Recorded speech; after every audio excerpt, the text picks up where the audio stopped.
Hello friends, welcome to random stocks. Random stocks पर आपका स्वागत है। गिफ्ट निफ्टी फ्राइडे को 200 पॉइंट्स डाउन क्लोज हुआ है। अमेरिका ने चाइना पर 100% एडिशनल टैरिफ लगा दिया है, जो कि 1 नवंबर से इफेक्ट में आने वाला है। चाइना ने रेयर अर्थ एक्सपोर्ट पे रेस्ट्रिक्शंस लगा दिया है और यूएस का टैरिफ उसके रिटेलिएशन में है। हमें यूएस से और चाइना से लेना देना नहीं है। हमें तो इंडियन इकोनॉमी, इंडियन एक्सपोर्ट्स और इंडियन कैपिटल मार्केट की तरफ देखना है। काफ़ी सारे इंटरव्यू देख रहे थे हम, ये यूएस और चाइना का टैरिफ रिलेटेड वार से संबंधित, और Indian exporters are too happy with this dog fight between US and China. और उसमें वो लोग इंडिया के लिए पॉजिटिव देख रहे हैं और इंडियन एक्सपोर्ट्स की रिवाइवल की बात कर रहे हैं। तो गिफ्ट निफ्टी का 200 पॉइंट्स डाउन होना हमारी समझ से बाहर है। हम तो कह रहे हैं कि गिफ्ट निफ्टी 200 पॉइंट्स अप होना चाहिए था, लेकिन मार्केट इमोशंस और सेंटिमेंट का खेल है। अमेरिकन मार्केट्स फ्राइडे को काफ़ी नेगेटिव में क्लोज हुए हैं, तो उसका रिपल इफेक्ट ग्लोबल महसूस करने की उम्मीद है ग्लोबल लेवल पे। लेकिन ग्लोबल मार्केट तो रैली कर रहे थे, सब पीक पे हैं, और इंडिया का मार्केट डाउन चल रहा है, स्लगिश है। अब इंडियन मार्केट को क्या डर है? अंग्रेजी में एक कविता पढ़ते थे हम जब हम बच्चे थे, he that is down needs fear no fall. जो ऑलरेडी गिरा हुआ है उसको गिरने का क्या डर है? लेकिन वही it is a play of sentiments and emotions, और ये मार्केट के डायनेमिक्स को कुछ समय के लिए बदल देता है। डिमांड और सप्लाई ऑफ स्टॉक्स पे इफेक्ट करता है। हमें तो यूएस और चाइना का डॉग फाइट इंडिया के लिए बहुत ही पॉजिटिव दिख रहा है। ट्रंप अब इंडिया के साथ निगोशिएशन के लिए भी आतुर होंगे, क्योंकि सबको वो नाराज ज़्यादा समय तक करके नहीं रह सकते हैं। US just cannot live in isolation,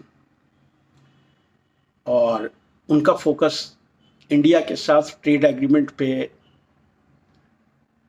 finalisation का प्रायोरिटी होगा। ट्रेड डील इंडिया और यूएस के बीच में क्यों लटका हुआ है? हमारे हिसाब किताब से ये हो जाना चाहिए था अब तक, और इंडियन गवर्नमेंट रसा से ऑयल इंपोर्ट करना भी बंद कर देती है। लेकिन बिहार इलेक्शन है और सत्ता और इलेक्शन एक दूसरे से जुड़ा हुआ है। बीजेपी के लिए इलेक्शन जीतना बिहार का बहुत ही इंपॉर्टेंट है, नहीं तो इसका रिपल इफेक्ट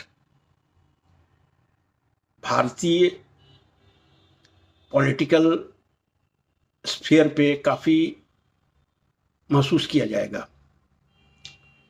गवर्नमेंट खुल करके नहीं आ रही है और US India Indo trade deal को निगोशिएट नहीं कर पा रही है, क्योंकि बिहार का इलेक्शन सामने है। यदि बिहार का इलेक्शन नहीं होता तो आई हैव गट फीलिंग कि ट्रेड डील अब तक फाइनल हो जाता। BJP government is a nationalist government, और जब इलेक्शन हो वहां पे झुकते हुए नहीं दिख सकती, क्योंकि ये इलेक्शन ऑप्टिक्स और नैरेटिव का खेल है। ऑप्टिक्स में किसी तरह मोदी अपने आप को वीक नहीं करना चाहते, जिससे कि ओपोजिशन को अपॉर्चुनिटी मिल जाए और उसका फायदा ओपोजिशन को मिल जाए। लेकिन बिहार इलेक्शन के बाद ये सब इश्यूज खत्म हो जाएंगे और ट्रेड डील हम लोगों के सामने होगा। आप अपने काउंटर आर्गुमेंट्स रख सकते हैं, लेकिन ये मेरी सोच है। पहले भी जब इलेक्शन हुआ करते थे तो पेट्रोल और डीजल के प्राइसेस इलेक्शन खत्म होने के बाद ही बढ़ा दिए जाते थे, क्योंकि गवर्नमेंट को अपने वोट्स की चिंता है, पावर की चिंता है। कोई भी सरकार पावर लूज नहीं करना चाहती है। कोई भी गवर्नमेंट ऑप्टिक्स और नैरेटिव में फेल होते हुए नहीं दिखना चाहती है, और यही कुछ वजह है जिससे कि India US trade deal final नहीं हो रहा है। बिहार इलेक्शन खत्म होने दीजिए और देखिए कैसे चमत्कारी बदलाव आता है यूएस और इंडिया के स्टैंड पॉइंट्स में, और जल्द ही ट्रेड डील हम लोगों के सामने होगी। अब ये कोई न्यूज़ रिपोर्ट की बेसिस पे नहीं बोल रहा हूँ, लेकिन जहाँ तक पॉलिटिक्स को हम समझते हैं, जहाँ तक हम राजनीति को अपनी अंतर्दृष्टि से देखते हैं, तो एक राजनीतिज्ञ के अंतर्मन को कुछ हद तक पढ़ पाते हैं। उसके आधार पे मैं ये कंक्लूड कर रहा हूँ कि यूएस और इंडिया का ट्रेड डील बिहार इलेक्शन के बाद फाइनल हो जाएगा, साइन हो जाएगा with A grand ceremony either in New York और in Delhi. Thank you so much for watching the video. Thank you.